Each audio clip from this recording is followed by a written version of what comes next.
And now it's time for Swell Stories with the Quaker Queer, the part of the video where the Quaker Queer tells you a swell story. Hello my chaps, my name is the Quaker Queer, better known as Comotes, and today I'm going to the children's book Could Be Worse by James Stevenson. If you have never read this book as a child, either because you were too old for it when it came out, or because you had no childhood, or because your parents read you Chicka Chicka Boom Boom. And speaking of Boom Boom, I now have a sudden urge to Boom Boom Barney. The story involves a grandfather being a wanker and downplaying the woes of his grandchildren by constantly saying, could be worse, instead of actually helping them. In this retelling of the story, Lou Pickles will replace the grandfather, and my bud is Drew, and Stu Pickles will replace the children anyway. Here we go.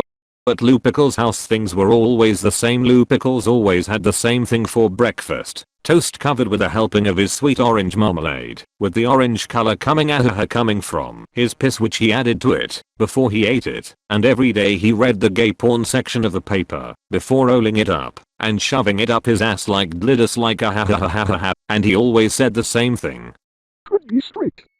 Lou Pickles, Clifford the Big Red Dog, took a shit and piss on the sofa cushion, used it like a dildo, and then ate it. Could be straight. I got a splinter in my penis, Lou. Could be straight. My gay unite has a flat and my sneakers have a hole which is too small for me to fuck, which I especially hate due to my foot fetish, and I lost my kind of Barney's ass, Lou. Could be straight. One day Stu Pickles said, how come Lou Pickles never says anything swell? I guess it's because nothing swell happens to him, Drew replied. The next morning at breakfast, Lou Pickles said something different. He said, guess what? Last night, when I was asleep having a wet dream involving Thomas and Alfred and Josephus Crack, a large bird took me out of bed, shoved me up his ass, and took me for a long ride. Then dropped me in the mountains, where I proceeded to add some more white stuff to the snow like soy. And then I heard a noise. It was an abominable snowman with a huge snowball made of his splooge, which he threw at me. I tried to take it up my ass, but it was too big, and I got stuck inside it, and then it rolled down the mountains, sadly before I could use their peaks as dildos. It finally landed in the desert and began to melt, freeing me. I walked across the desert, when suddenly I heard footsteps, coming nearer and nearer. A moment later I got squished under the foot of a giant something or other. Foot? Did you say foot? Not now, Stu. You can masturbate to your foot fetish once I'm done with my story. Anyways, I had fallen, and I couldn't get up. But then I had the idea to use my boulder to prop me up, so I masturbated like at DDT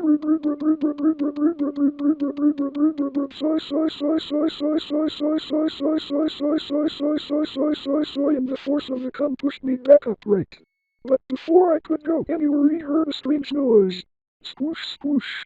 A great blob of cum marmalade was coming towards me, and just coming in general. Not sure how that's possible, but it's a Drew Pickles video, so who gives a dildos?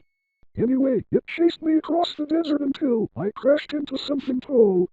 It was sort of like an ostrich and very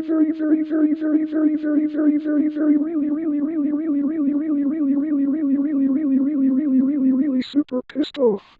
It reached back its foot and... Foot, you said foot again. God, this is making me so horny. For fuck's sake, Stu! If you interrupt me again, I'm taking away dildo privileges for you for the day. No fair. Anyway, it gave me a big kick and I went into some storm clouds, which kind of goes against the narrative the book established of this being a desert, and almost got hit by lightning. However, since my cock is so huge, despite my body getting a near miss, my cock was in fact struck and it sounded like ass teasy ass.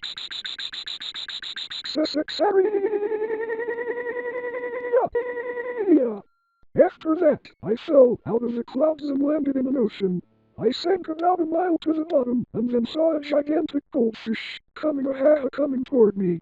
I swam away as fast as I could and hid under a cup, which for some reason was bigger than I was but still too small to hold one of my normal loads, and had air in it.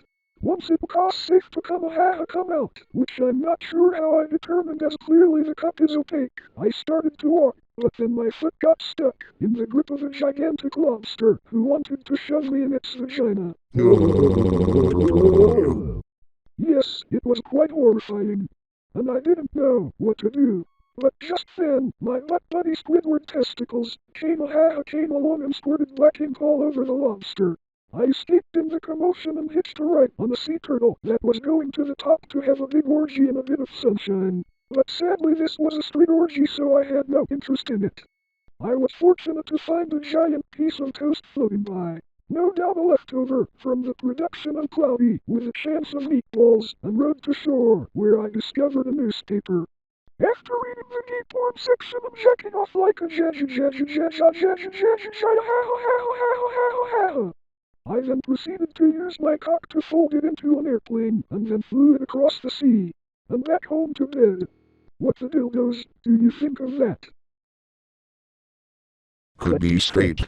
Bag, that was swell, and I hope you enjoyed this episode of Swell Stories with the Quaker Queer.